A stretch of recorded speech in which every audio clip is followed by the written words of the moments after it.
Hey everyone, the name is Erik Thor, and welcome to today's live stream. And my God, what a week I've had. I wonder, have you all had a good week? I hope you've all had a great time. I hope things are going well over there. I have to admit, my week has had its ups and downs, and the biggest down came on Saturday when my girlfriend took a really bad fall and scraped up her knees. Yeah, she hurt herself pretty bad, and we went to the doctor on Thursday, and she might need 2 to 3 weeks until she's fully recovered and can walk normally and everything.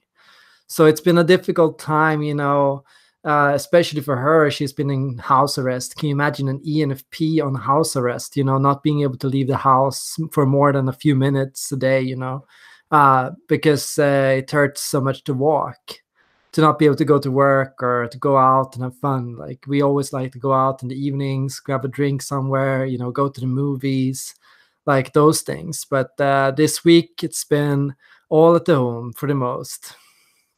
And the things have kept on going a little bit crazy. At my work, there's no team leader anymore. 2 team leaders quit, and there's open positions, and things are very open there. There's so many issues. There's errors. I'm on the phone all the time. There's hundreds and hundreds of cases and new errors and issues all the time. But then I got at least something really positive. I got this Employee of the Month award from my work. And I got like this really nice bouquet of roses, well, sunflowers, and like really beautiful flowers, and a gift card, and all that. So at least I feel appreciated, even if I'm doing a lot. I feel appreciated at least for what I do. So that's very nice. So I hope everything is good where you are going and what things are. I hope you're having a great time and that things are well wherever you are. See, we have some people here already. Dan and Bethany, glad to have you here. Dan says he's an ENTP, and he says his future commitments are his biggest stressor. Never wanting to be tied down. Gives me anxiety just thinking about filling out my work week schedule. Yeah, can imagine. INTJ here says wants to know whether we should tap into idealism to make decisions, or whether we should just focus on satisfaction, like completing projects. Hey, Multitasku, nice to have you here. Nice for you to join up for a bit. Oh, that's cool. So today's topic is questions about your personality type. Ask me anything about your personality type. So to start with, Dan asks about ENTPs and future commitments. And how are ENTPs with future commitments? And let me tell you, okay, first, the biggest issue is when you're an ENTP, okay, you want to keep options open. Okay, you like to think about and have multiple things you can do, multiple options around. And it's hard to, what can you say? It's hard to close down doors and to shut down options or not have options around. So what I feel is there's like this fear of options. And let me tell you what my advice is here. I believe what you need to do as an ENTP to manage intuition and perceiving is you need to realize there's always going to be options. No matter what you do, no matter what decision you make, there's always going to be options. You get that job, well, you're going to have to make a lot of decisions in that job. You make that decision, you get commit to that person, well, you're going to have a lot of different opinions about, okay, what kind of relationship should we have? Where should we live? What should we do together? Like, how should we arrange our week? Where should we go? What should we do? Should we get a cat, a dog? There's always going to be new options. So rather than having a million options about one decision, why not have 10 options about every decision you make every day? Make a decision and then get 10 new decisions to make every day. You're always going to have variation and diversity, so don't be too afraid of it. Bethany wants to know, should you tap in to idealism to make decisions? That's a tricky question. Focusing on satisfaction, completing projects, or setting realistic goals. I feel what we need to do is kind of both. Uh, Set a long-term goal that is pretty far into the future, and that's great. Set a decision that you need 10, 20 years to see through. That's great. Do that. But also make short-term goals on the way. Where should I be 1 year from now? Where should I be 2 years from now? Set up, okay, what resources do I need to make that happen? What do I need to do? Work from the short term to the idealistic or to the long term. AG Survival asks, so I've had both ENFP and ENFJ results the different times I've taken the tests. Do you have any thoughts on that? Well, that makes sense. Especially if you're, ENFPs and ENFJs, they share that passion, they share enthusiasm about different opportunities, they share like strong morality, caring a lot about your environment, about your friends, your family, what they do, what they say, what they're going through, being very focused on, what's happening around you and social experiences and the people in your life and on animals and on all those things that are happening around you. The key difference is in terms of judging and perceiving. And you see that because the ENFJ wants to manage people. The ENFP does not want to manage people. The ENFJ wants to have visions. The ENFP wants to have options and alternatives and new ideas. So just look at those articles, and I will give you some articles already. I'm working through all my cognitive function articles right now. So I want you to check out these two in particular. And I hope these articles on feeling and judging and feeling and perceiving can help you tell the difference. So is an introverted intuitive vision more important than a TJ sense of completion achievement? So yeah, I know you've been asking about this. I remember you were talking about subtypes. I believe people have subtypes. I believe people have 4 dominant functions. And we have an internal conflict over these 4 cognitive functions and which one we should value the most, which one we care about the most, which one is most important right now. For example, we can choose between, what our introverted intuition tells us is right. So in a sense, philosophically speaking, just approaching life, just trying to understand life, just trying to live life, just know what it is, why we're here, all those questions.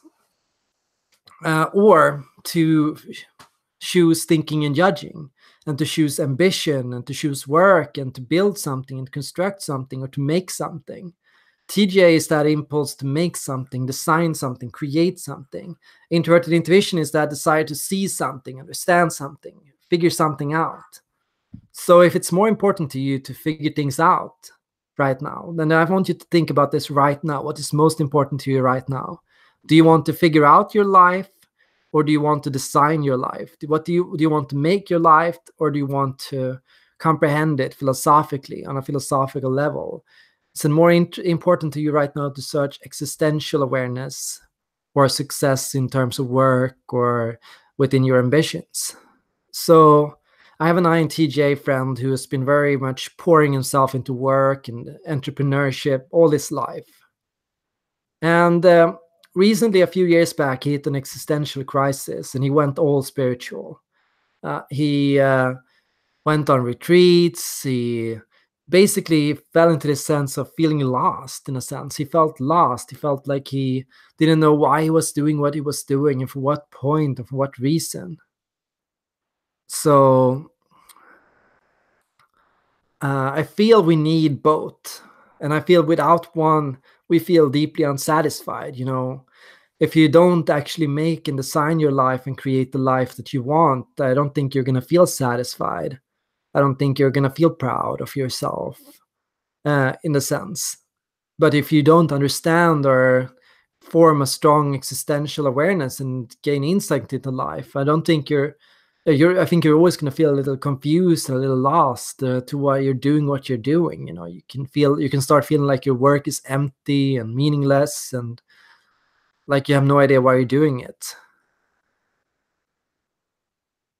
Multitasker says, someone asked me where I will be in 5 years. I almost panicked. It was a really great question. Oh, I don't want that question either. Honestly, I don't want that question either.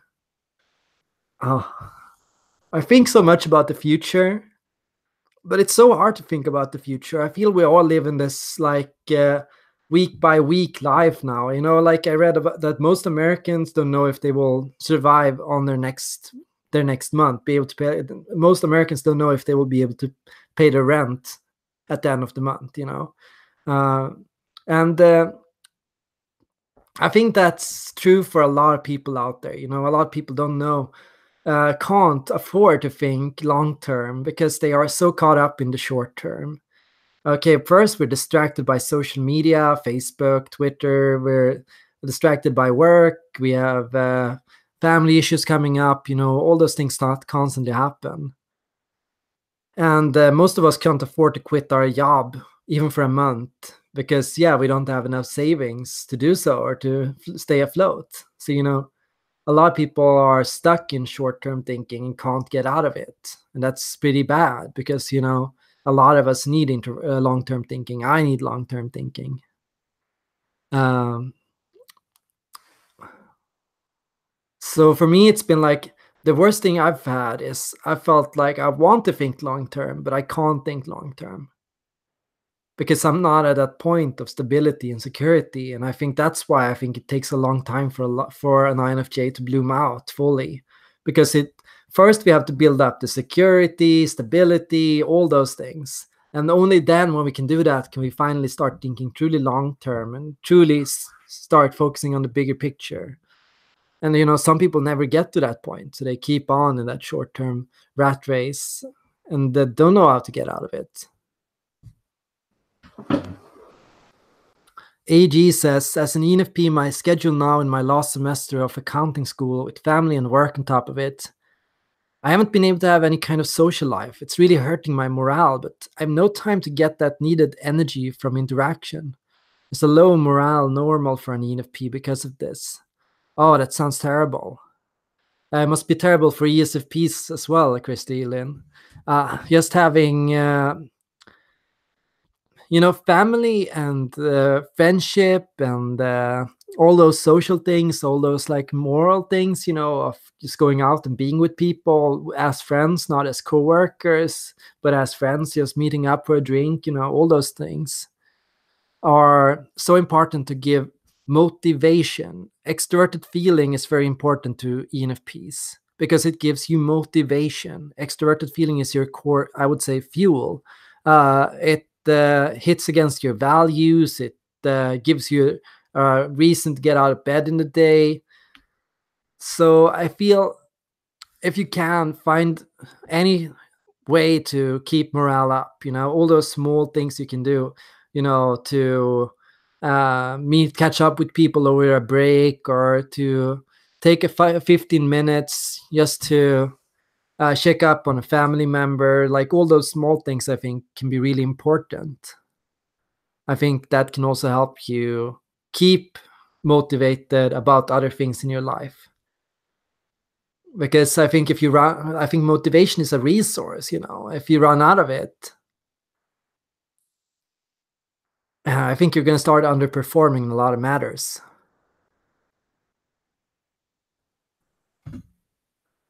Maybe it's not that bad to take a break sometimes because,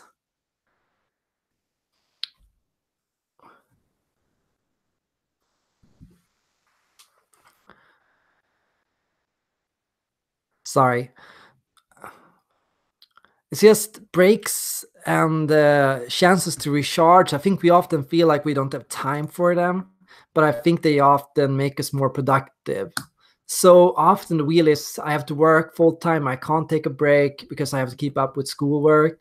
But you know, I was always the kind of person in school, in group works and other things that said, very importantly, break time. I told people, okay, it's 12, I want a lunch break. Okay, it's 15, I want a short break. Okay, the teacher is starting to talk over an hour. I'm going to raise my hand and I'm going to tell them to give us a break. Because I think we can't focus for more than 45 to 60 minutes. Everything above that point, I think, just goes over our head.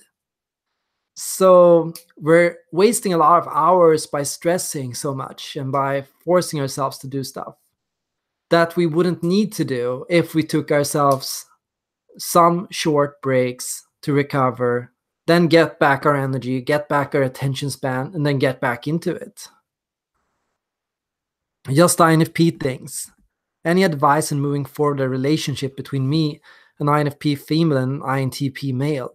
We both suck at talking about our feelings, flirting, and we both value our independence. Okay, so what I can recommend to you, if you are two introverted perceiving types, is keep an active environment. Go to active places with each other. So, often what I feel is these relationships can easily stagnate, and they shouldn't, because they're great. You can learn so much from another introverted perceiving type. Sorry. What you need to do, though, is go have fun together. If you're both people that are a little bit more reflective and introverted and adaptive to one another, take on a project together. Like maybe start working with helping homeless people together. Maybe go to a place where you have to take care of cats. Go to and start up like a group project together. Just redecorate your house together. Come up with all those small things, because you can find that activation, that judging, that goal outside of yourself. So if you're both ready to do that and challenge yourselves, I think that can help.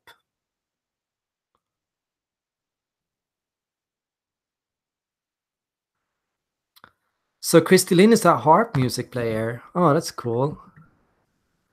I want to look that up.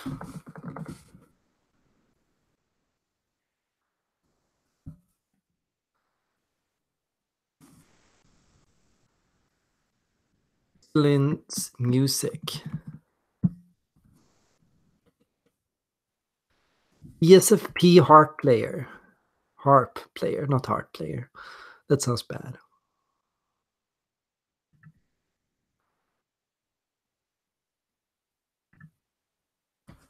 Can I play a few seconds?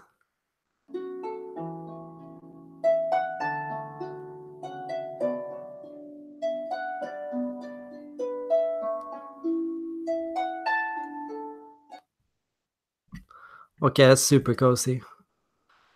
That's super cozy. I love it.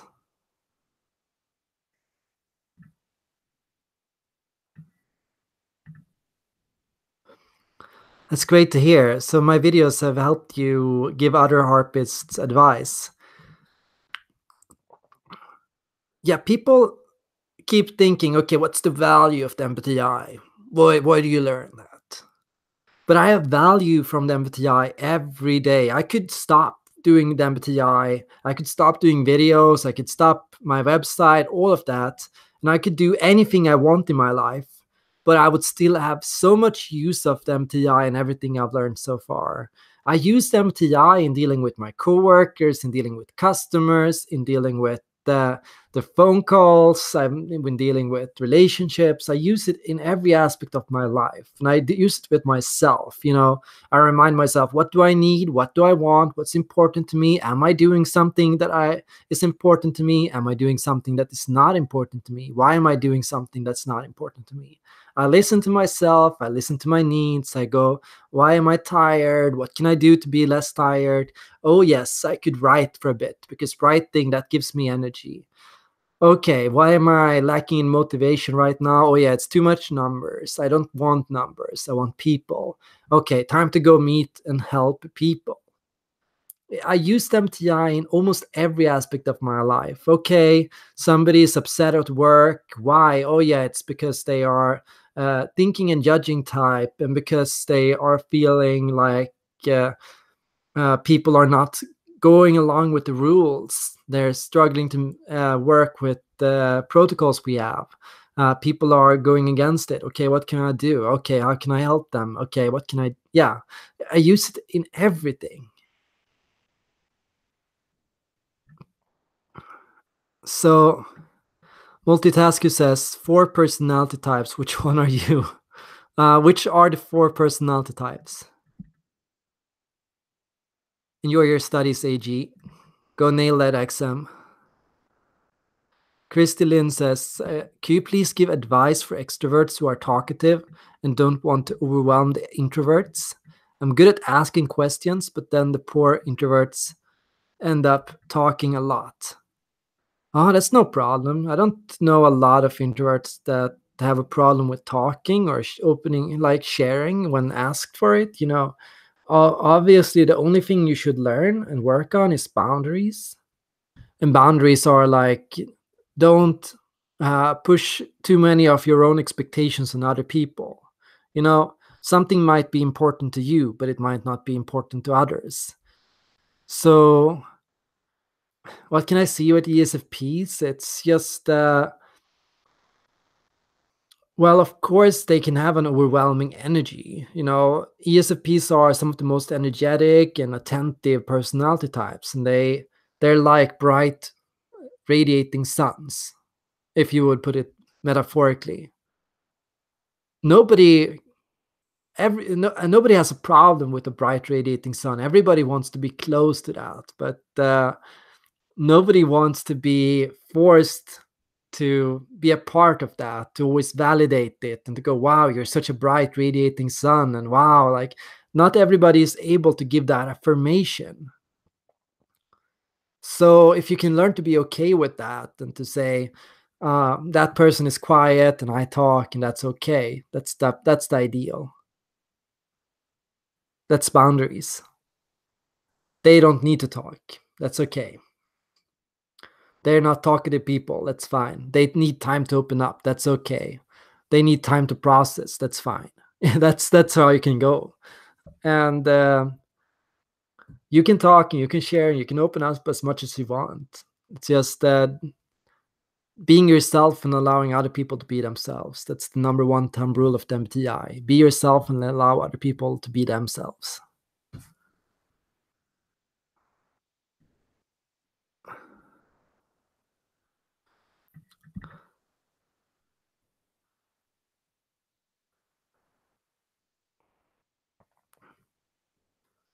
Do we have any more questions?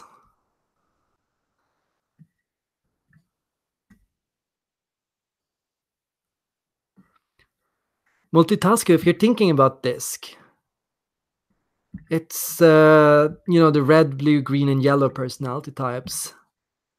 I don't know which one I am. It's super hard. Actually, it's super hard to say which personality type you are when you only work, like some people only work with 4 personality types, and I feel like that's very difficult. Uh,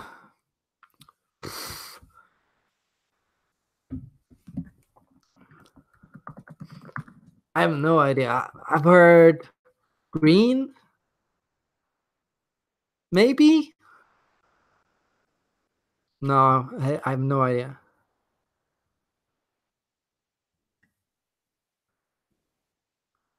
What's your best MBTI type yoke? Does anybody have any MBTI type yokes? 2 INTPs walked into a bar.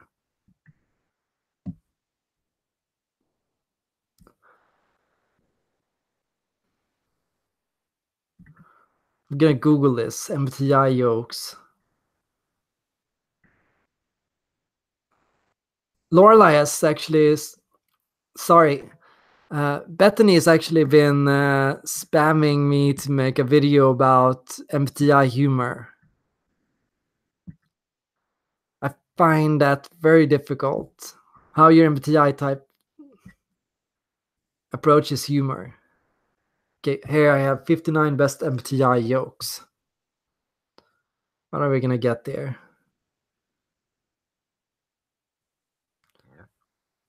There are no jokes in here. I don't see a single joke in this list. Okay.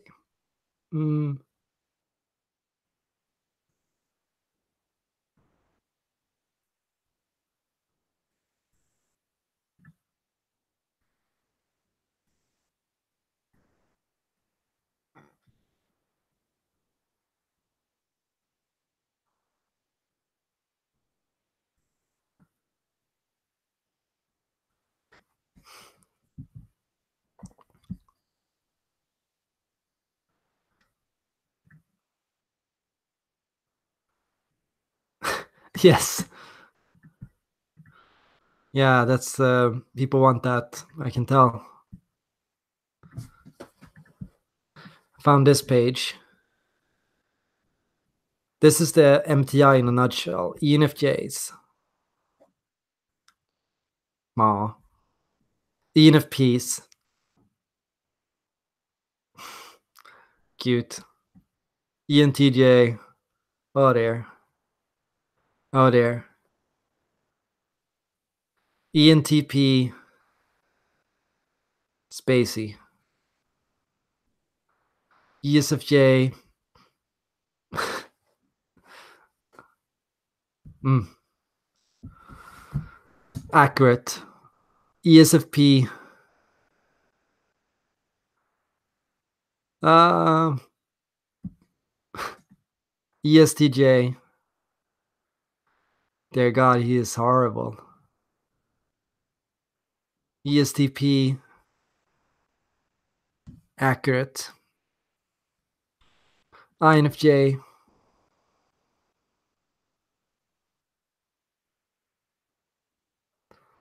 Nah. INFP. Accurate. INTJ.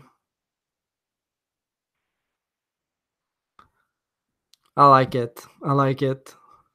INTP. Oh, that's fun. ISFJ. He's not an ISFJ. He is not an ISFJ. ISFP.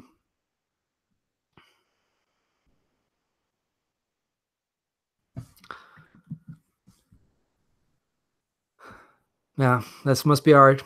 ISTJ. Oh, that's my coworker right there. I see it. ISTP. Wow. That's actually me though.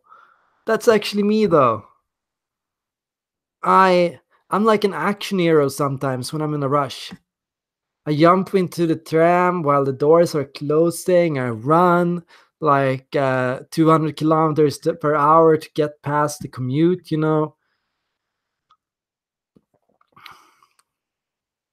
I am that action hero jumper. Yeah.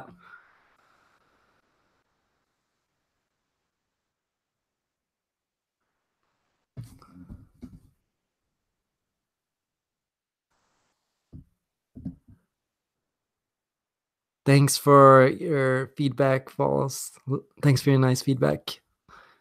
Dank says, I'm an INFJ and I've been attracted to extreme sports all my life. I thought INFJs weren't risk takers, and trust me, I'm not an ISTP by a long stretch.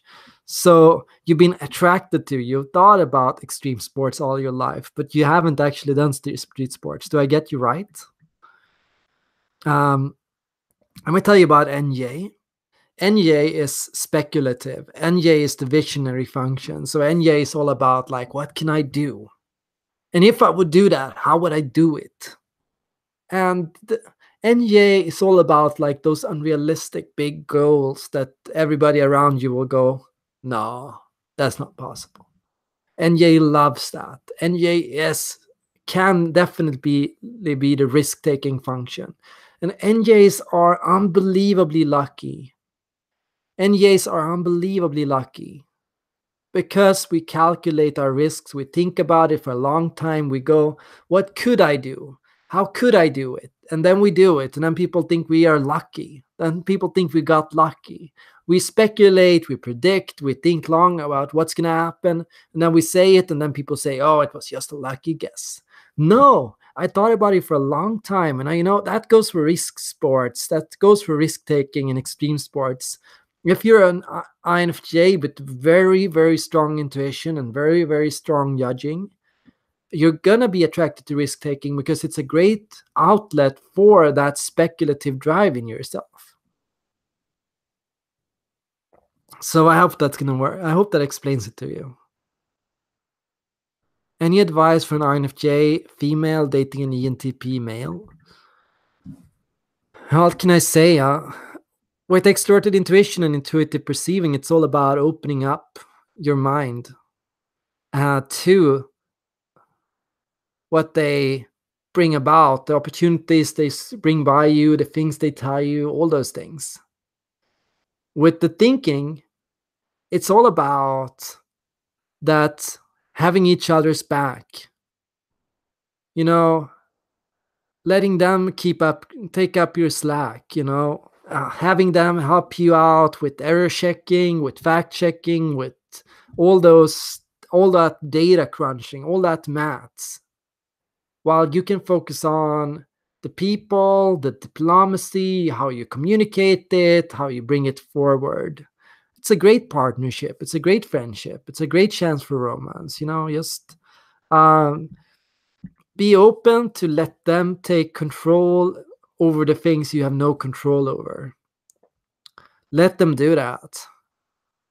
And be open to the possibilities they bring about.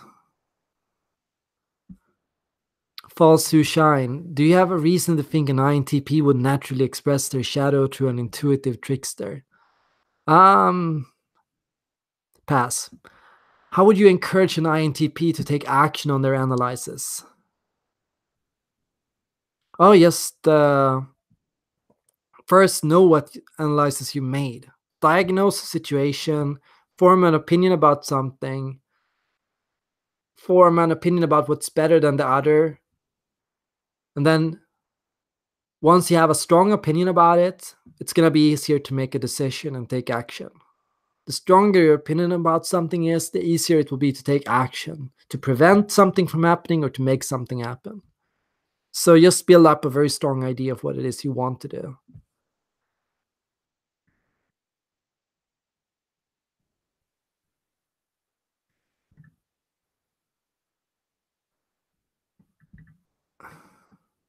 Thanks says, I've been involved with motocross and downhill mountain biking all my life, and I've got the scars to prove it. Oh, wow.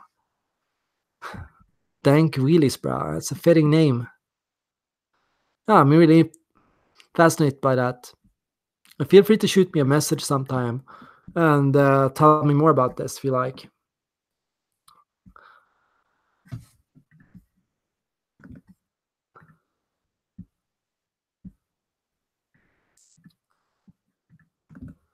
Here you go. Send me a message on Discord, anyone who wants, or join up in the community and tell me more, share more of this. That sounds really fun. Joanna says, are INFJs and INTJs a good match? How do INTJs look like using NIFI? They're a great match. I love my INTJs in my life. They're so admirable. They're so inspiring. I look up to INTJs. It's like, I think it's like a mutual admiration. A lot of the time it's a mutual admiration, and sometimes it's a mutual frustration. It's like on the good days, it's wow, they're so amazing. And on bad days, it's god damn it, they're so annoying. And that's how I've always felt with it. It's what are INTJs like? They're like you when it comes to information. They process things the same way. They form opinions and ideas the same way you do. They're so easy to communicate with. When you share something, they naturally know what you mean. You don't have to explain it. They read your mind. They're one step ahead of you. You bring something by them, and they're like, yes, I know exactly how to make that happen. And that's so nice. That's so comforting. That's so awesome. That reassurance is great. The difference, how do you see their FI? How do you see their feelings? Well, just not that different from you. The key difference is the INTJ wants to rationalize their emotions. When they feel something, they want to explain it logically. Why am I feeling this way? It's because of this, or because of that, or because of this. Ask an INFJ why they feel sad. Usually they have no idea, and they go and they introspect. Who am I? What does it mean to be sad? What are emotions? That's how INFJs go. INTJs go, Why am I sad? It's because this happened and because that happened, and I don't like that. So INTJs are a lot more easy in emotional expression. Like I feel INTJs are a lot more easy to handle emotionally because their emotions make sense, and they are often very good at explaining exactly what they're feeling or what they're doing or why they do it or why they're upset. So I feel like they're a lot easy, a lot more easy. The introverted feeling types are very difficult to deal with emotionally because they tend to hold emotions to themselves so much. INTJs get a lot more affective too. So they get a lot more outwardly emotional when they lose their shit, where INFJs get very cold. The more upset they are, the more cold they get. So that's the key. That's some differences.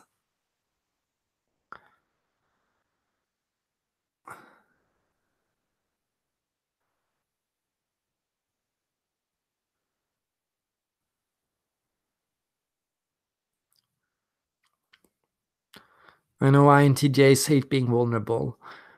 They definitely try very hard to guard themselves from being hurt. I think it's a common relationship. How do I know my type for sure? I relate a lot to IFPs, but I always get an INTJ as results.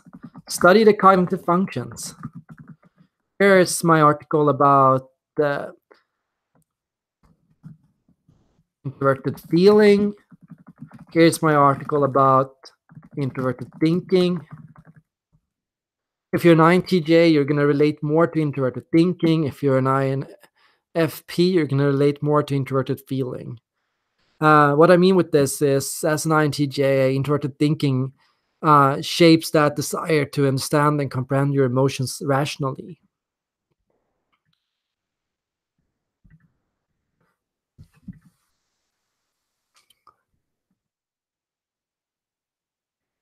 Is there a difference in boundaries between INTP and INFP? Hey Cohen, are you the Cohen that I just chatted with and did a Skype coaching session with? Difference in boundaries. Well,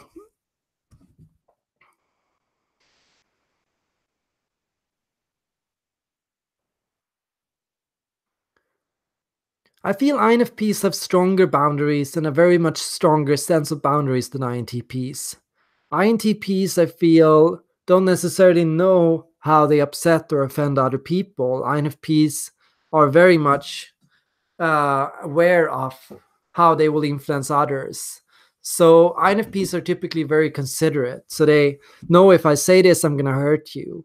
The only way you do, what you see is INFPs are they're super conscientious.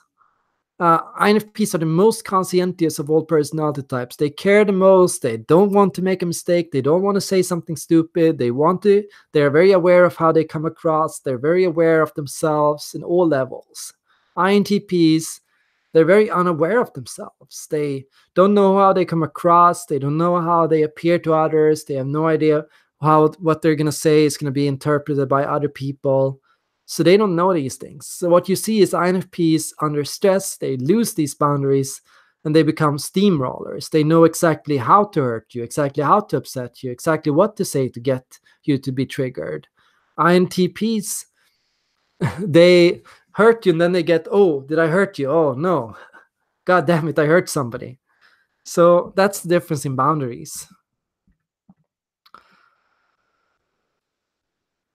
I'm going to start ending this live stream, but it's been great fun. Thanks to everyone for joining up. If you like this live stream, leave a like, share, subscribe, or visit my Patreon page, patreon.com/Erik Thor. I was wondering if anybody wanted to request any videos, because I'm really open to video requests right now. I want to make more videos about personal growth. So if anybody has any personal growth video ideas, shoot, bring them by me. Or if you have any other ideas, that's fine too.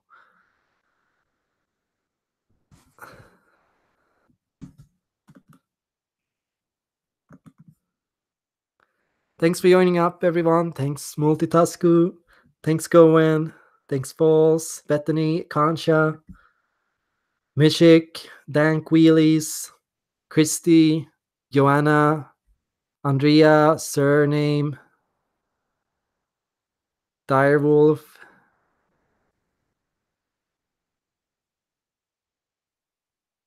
Just INFP Things. Thanks, everyone. And I hope you all have a great weekend. And yeah, stay awesome.